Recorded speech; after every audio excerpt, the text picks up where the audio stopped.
السلام علیکم ورحمۃ اللہ وبرکاتہ۔ اللہم رب اشرح لی صدری ویسر لی امری واحلل عقدۃ من لسانی یفقہوا قولی۔ الحمد للہ رب العالمین والصلاة والسلام علی اشرف الانبیاء والمرسلین، اما بعد فاعوذ باللہ من الشیطان الرجیم، بسم اللہ الرحمن الرحیم۔ وَإِذْ قَتَلْتُمْ نَفْسًا فَادَّرَأْتُمْ فِيهَا وَاللَّهُ مُخْرِجٌ مَا كُنْتُمْ تَكْتُمُونَ فَقُلْنَا اضْرِبُوهُ بِبَعْضِهَا كَذَلِكَ يُحْيِي اللَّهُ الْمَوْتَ وَيُرِيكُمْ آيَاتِهِ لَعَلَّكُمْ تَعْقِلُونَ۔ صدق اللہ العظیم۔ اللہ پاک کی حمد و ثنا اور عقائد و جہاں نبی اکرم تاجدار عرب و جم سید المرسلین خاتم النبیین کی ذات گرامی کے بعد پر درود و سلام کی بات، اللہ سبحانہ و تعالیٰ کا احسان عظیم ہے کہ جس نے ہمیں ایک بار پھر یہ توفیق عطا فرمائی کہ ہم قرآن حکیم کی اس مجلس میں مل بام بیٹھیں، قرآن کو پڑھنے، اس میں غور و فکر کرنے، تدبر کرنے، اس کا پیغام دوسرے لوگوں تک پہنچانے کی کوشش کریں۔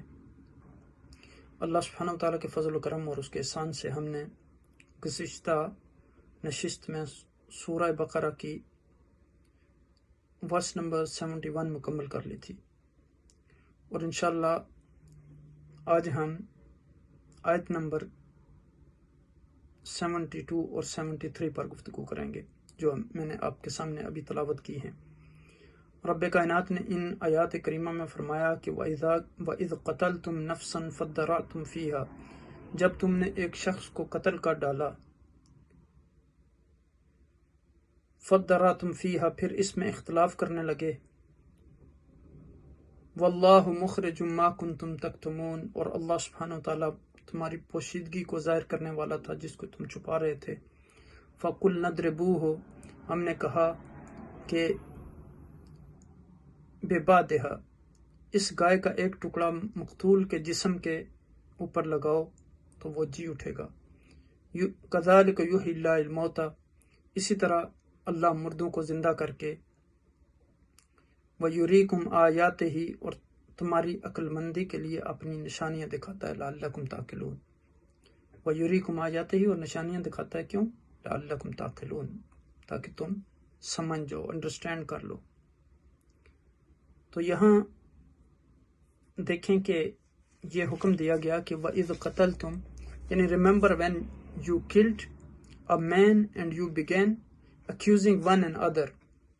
of the murder, and Allah subhanahu wa ta'ala was exposed what you were concealing. Then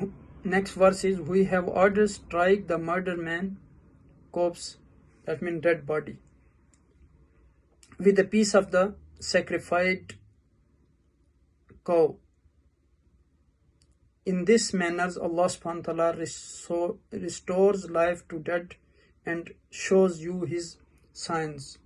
proofs, evidence, so that you may understand. تو یہاں آپ دیکھیں کہ اس آیہ کریمہ میں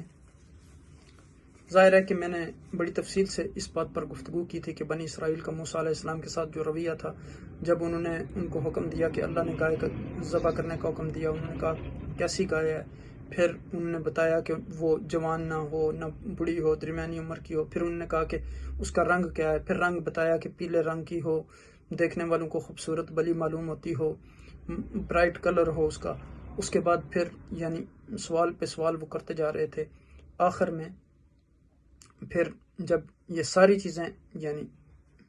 بیان کر دی گئیں تو آخر میں یہ جب موسیٰ علیہ السلام نے کہا تو انہوں نے کہا کہ اب تم جو ہے وہ الآن جئت بالحق، یعنی اب جو ہے تم صحیح بات لے کے آئے ہو، یعنی پوری ڈسکرپشن، پراپر ڈسکرپشن ہمارے لیے لے کے آئے ہو۔ تو حالانکہ حق تو وہ بھی تھا کہ جب موسیٰ علیہ السلام نے شروع میں ان کو حکم دیا تھا کہ گائے کو ذبح کرو، لیکن انہوں نے کوسچن پہ کوسچن کر کے اپنے آپ کے لیے بھی کمپلیکیٹڈ بنا لیا، گائے وہ ملنا مشکل ہو گئی۔ پہلے تو کوئی بھی گائے وہ ذبح کر سکتے تھے، لیکن اب جوان بھی نہ ہو زیادہ، بوڑھی بھی نہ ہو زیادہ، درمیانی عمر کی ہو، پیلے رنگ کی ہو، دیکھنے والوں کو خوبصورت لگتی ہو، اب یہ گائے ڈھونڈی اور اتنی قیمتاً اور پھر ذبح کیا۔ اب یہاں دیکھیں کہ یعنی یہاں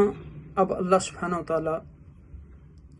یہ قتل کا وہی واقعہ ہے کہ جس کی بنا پر بنی اسرائیل کو گائے کو ذبح کرنے کا حکم دیا گیا تھا۔ اس طرح اللہ تعالیٰ نے ان کا جو قتل کا راز تھا وہ فاش کر دیا، حالانکہ وہ قتل رات کی تاریکی میں لوگوں سے چھپ کر کیا گیا تھا، مطلب یہ ہوا کہ نیکی ہو یا بدی ہو، تم کتنی بھی چھپ کر کرو، اللہ کے علم میں ہے، اور اللہ سبحانہ وتعالیٰ لوگوں پر ظاہر کرنے کی اسے قدرت بھی رکھتے ہیں۔ اس لیے خلوت ہو یا جلوت، تنہائی ہو یا آپ لوگوں کے درمیان ہوں، ہر وقت ہر جگہ انسان کو اچھے کام کرنے چاہیے، تاکہ اگر وہ کسی وقت ظاہر بھی ہو جائیں،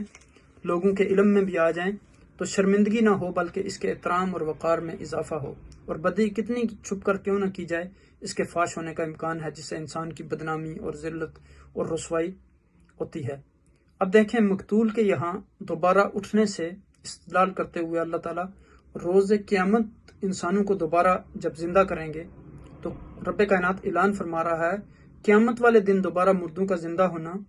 منکرین قیامت کے لیے ہمیشہ حیرت و استعجاب کا باعث رہا ہے۔ اس لیے اللہ تعالیٰ نے اس مسئلے کو بھی قرآن حکیم میں جگہ جگہ مختلف اسلوب اور پیرائے میں بیان فرمایا۔ سورہ بقرہ میں اس کی 5 مثالیں بیان فرمائی۔